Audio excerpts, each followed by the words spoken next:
Etapas de potencia. Una etapa de potencia es un circuito que se usa de interfaz entre otros dos circuitos.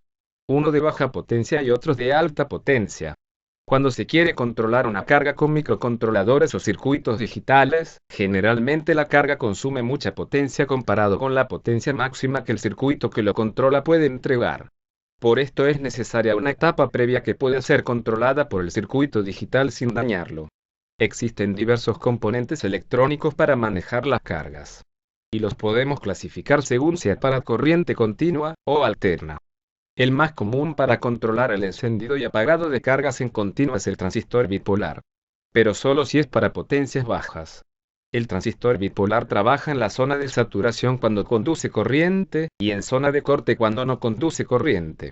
En saturación, la tensión del colector emisor es de aproximadamente 0 volts.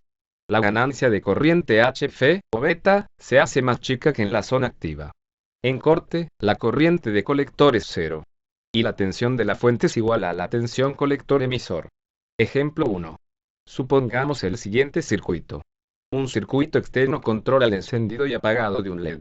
El circuito controlador no puede prender el LED por sí solo, porque su corriente máxima es de 1 mA y el LED necesita 10 mA. Por eso se recurre al transistor. Comenzando, el transistor trabajará en la zona de saturación, por lo que su ganancia de corriente será más chica. Elegiremos arbitrariamente que se hace 10 veces más chica, aunque se puede usar otro valor. Si se usa un valor pequeño, como 2, se consumirá menos corriente del dispositivo controlador, pero se estará más cerca de que el transistor trabaje en la zona activa. Esto quiere decir que la tensión entre colector y emisor empezará a incrementarse, robándole tensión a la carga.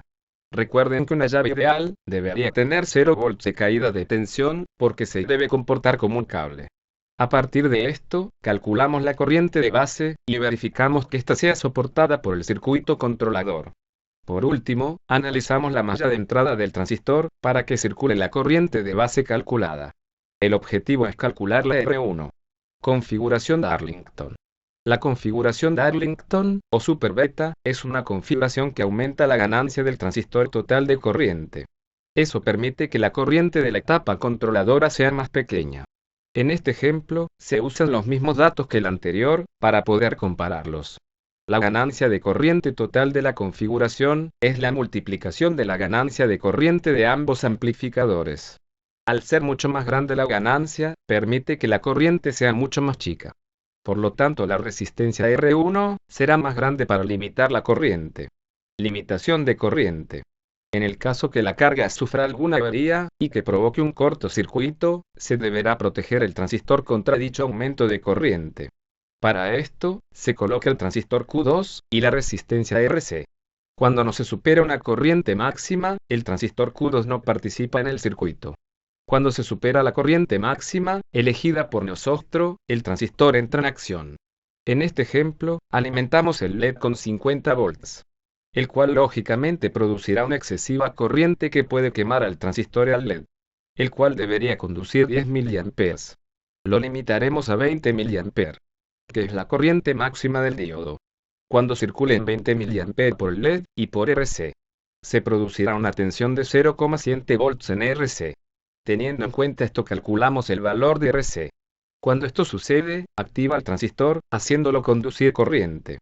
Esto hace que le robe corriente de la base al transistor Q1, lo que provocará una disminución en la corriente de colector de Q1. Inversor. En algunas ocasiones, necesitamos que un circuito se active con un 0 lógico, y se desactive con un 1 lógico.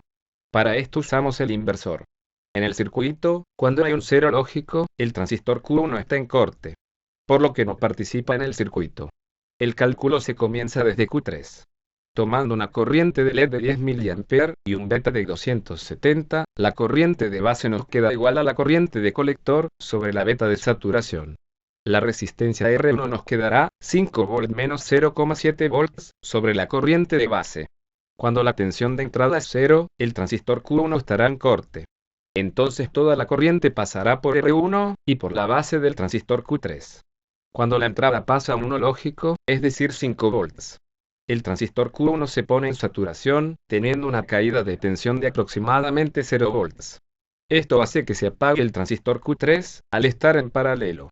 La corriente de colector de Q1 será la que pase por R1, alimentado por los 5 volts. Luego calculamos la corriente de base, seguido de la resistencia R2.